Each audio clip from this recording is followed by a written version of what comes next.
Easy ko, waiting na lang ako. So hindi ako papalabasin ng boss ko kasi nga baka daw dumating yung magpi-pick up, kumakain ako, uuwi. Ngayon bibilan niya ako ng bintang free daw, guys. Sabi ko, magkano hindi free KFC nga daw. Sabi ko, wag yun, mahal yung bintang na lang. Sabi ko, gulay tsaka chicken. So ito na nga pala, nag-down na ako ng 1,000. Bali ano to eh, something 2,3 yata to or 2,6. Wala kasi nakalagay eh. Yan, tapos ayan na. Express easy guys. So waiting na lang ako ng pick up niya guys. Yahoo! Sana December maano na to, ma-receive.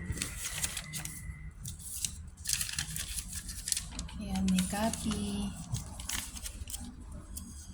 Tapos ayan, bali 3 copies. So done na guys. Thanks for watching. Shout out everyone.